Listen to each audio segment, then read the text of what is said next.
Student, इस lecture का हमारा टॉपिक है कि हम देखेंगे कि किसी भी इलेक्ट्रोस्टैटिक फील्ड के अंदर अगर हम लोग किसी इन कंडक्टर को रख देते हैं तो उस कंडक्टर का बिहेवियर कैसा होगा। तो चलिए, टॉपिक है हमारा behaviour of conductor in electrostatic field. यहाँ पर कुछ प्रॉपर्टीज मैंने लिखे हुए हैं। पहला प्रॉपर्टी है net electrostatic field is zero in the interior of a conductor. किसी भी कंडक्टर, अगर किसी इलेक्ट्रोस्टैटिक फील्ड में हम लोग किसी कंडक्टर को रख देते हैं तो उस कंडक्टर के अंदर जो नेट इलेक्ट्रोस्टैटिक फील्ड होता है वो हमेशा जीरो होता है। कैसे होता है इसको चलिए थोड़ा समझते हैं। मान लीजिए कि इधर एक प्लेट है, ये पूरी तरीके से पॉजिटिवली चार्ज है। इसके सामने एक और प्लेट रख देते हैं, कंडक्टिंग प्लेट ही है, तो ड्यू टू इलेक्ट्रोस्टैटिक इंडक्शन सामने वाले प्लेट पे इंड्यूस्ड नेगेटिव चार्ज आ जाएगा। अब इसके बीच में मैं एक कंडक्टर रख देता हूं। ये मान लेते हैं कि ये कंडक्टिंग स्लैब है। अब जो इलेक्ट्रिक फील्ड होगा, पहले जो मेरा एक्सटर्नल इलेक्ट्रिक फील्ड था वो प्लस से शुरू होगा और माइनस तक जाएगा। ये एक्सटर्नल इलेक्ट्रिक फील्ड है जो पहले से ही लग रहा था। आप चाहो तो इसको ऐसे लिख सकते हैं, ई लिख के यहाँ EXT लिख दो, एक्सटर्नल इलेक्ट्रिक फील्ड हो गया।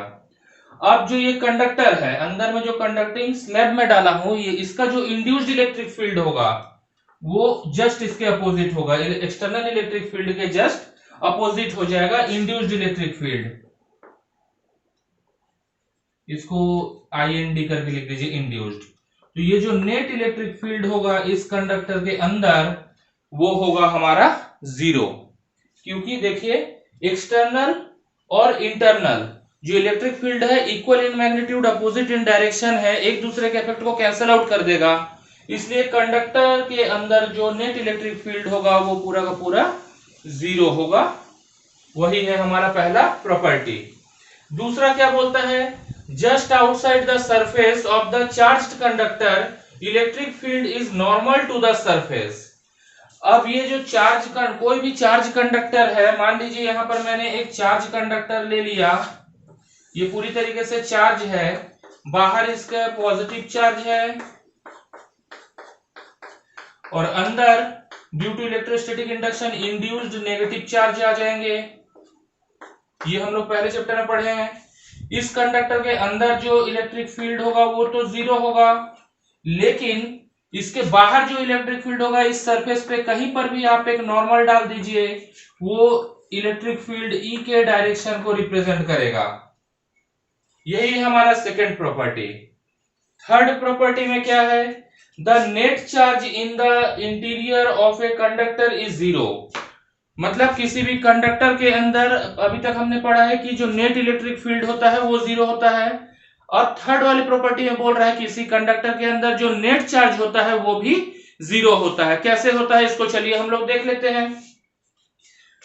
Bye the definition of electric flux का आप जानते हैं कि phi E is equal to होता है electric field into surface area.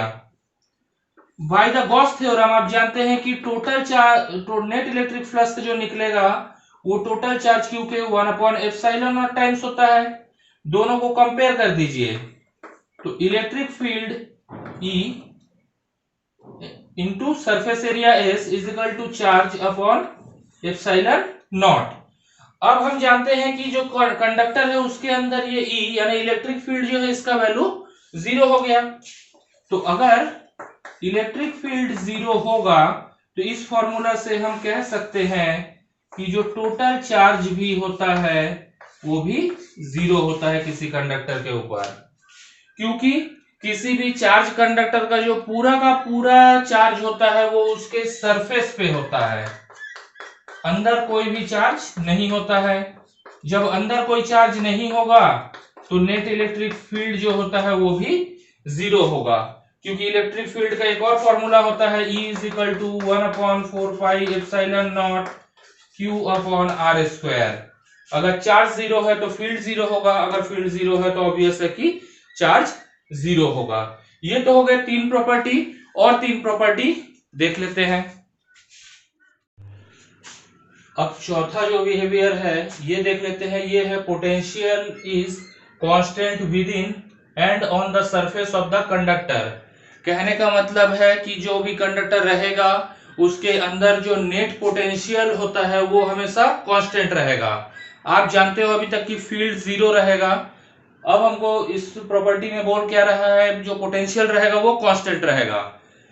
Relation between electric field and potential, आप जानते हैं कि इलेक्ट्रिक फील्ड E जो होता है वो पोटेंशियल V के नेगेटिव ग्रेडियंट के बराबर होता है, मतलब dV/dr होता है। अब किसी भी कंडक्टर के अंदर जो नेट इलेक्ट्रिक फील्ड होता है वो तो होता है जीरो, तो यहां से हम लोग लिख सकते हैं कि dV/dr is equal to zero. अब V का डिफरेंशिएशन जीरो आ रहा है, इसका सीधा सा मतलब क्या है कि V कोई कांस्टेंट है। तो देखिए फील्ड जीरो है तो कंडक्टर के अंदर जो पोटेंशियल है वो हमारा कांस्टेंट होगा। ये हो गई हमारी फोर्थ प्रॉपर्टी। फिफ्थ प्रॉपर्टी देखते हैं, electric field at the surface of the charge conductor is proportional to the surface charge density. बोल रहा है इलेक्ट्रिक फील्ड जो है वो सरफेस चार्ज डेंसिटी, पिछले चैप्टर का अगर आपको याद हो उसको हम लोग सिग्मा से रिप्रेजेंट करते थे, और सरफेस चार्ज डेंसिटी होता था चार्ज अपॉन एरिया के डायरेक्टली प्रोपोर्शनल होता है। ठीक है, तो कैसे होता है इसको देख लेते हैं। जो नेट इलेक्ट्रिक फ्लक्स होता है, bye the definition of electric flux, electric field और सरफेस एरिया के प्रोडक्ट के इक्वल होता है, लेकिन गॉस थ्योरम से टोटल चार्ज के 1/ε0 टाइम्स के इक्वल होता है। तो यहीं से ये जो रिलेशन है, इस रिलेशन का हम थोड़ा यूज कर लेते हैं। तो E इज इक्वल टू हो जाएगा Q/S into 1/ε0। Surface charge density जो होता है वो होता है चार्ज अपॉन एरिया, तो Q/S के जगह हम लोग क्या लिख सकते हैं, σ/ε0। तो जो इलेक्ट्रिक फील्ड है देखिए वो डायरेक्टली प्रोपोर्शनल हो गया सरफेस चार्ज डेंसिटी के, क्योंकि ε0 जो है वो परमिटिविटी ऑफ फ्री स्पेस है, इसका वैल्यू कांस्टेंट होता है। मैंने बताया था 8.85 इंटू 10⁻⁻11 के अप्रोक्सीमेट इसका वैल्यू होता है। अगर इसी फॉर्मूले को आप वेक्टर फॉर्म में लिखना चाहें तो लिख सकते हैं, vector E is equal to σ/ε0, यहां पर n कैप आ जाएगा। n कैप का जो भी कंडक्टर है उसके सरफेस पे डाले गए नॉर्मल का डायरेक्शन होगा। ये था आपका फिफ्थ प्रॉपर्टी की इलेक्ट्रिक फील्ड जो होगा चार्ज कंडक्टर का वो सरफेस चार्ज डेंसिटी के डायरेक्टली प्रोपोर्शनल होता है। अब सिक्स्थ प्रॉपर्टी देखते हैं। सिक्स्थ में बोल रहा है कि the electric field is zero in the cavity of a hollow charge conductor. इसका मतलब क्या है देख लीजिए। मान लीजिए कि एक ये कंडक्टर है, इसके बाहर ऐसे परपेंडिकुलरली आउटवर्ड्स इसका इलेक्ट्रिक फील्ड होगा। ये अंदर से खोखला जगह है, बाहर अगर पॉजिटिव चार्ज इसमें इकट्ठे रहेंगे तो अंदर होंगे नेगेटिव चार्ज। ये जो खोखला जगह दिख रहा है, जो होलो स्पेस आपको दिख रहा है, यहां पर फील्ड हमेशा जीरो रहेगा और पोटेंशियल जो है वो हमेशा कांस्टेंट रहेगा। यही है आपका सिक्स्थ प्रॉपर्टी। मेरे ख्याल से चार्ज इलेक्ट्रिक फील्ड में किसी भी कंडक्टर का बिहेवियर आपको अच्छे से समझ में आ गया होगा। कुछ डाउट होगा तो आप मेरे को कमेंट कर सकते हैं। Thank you.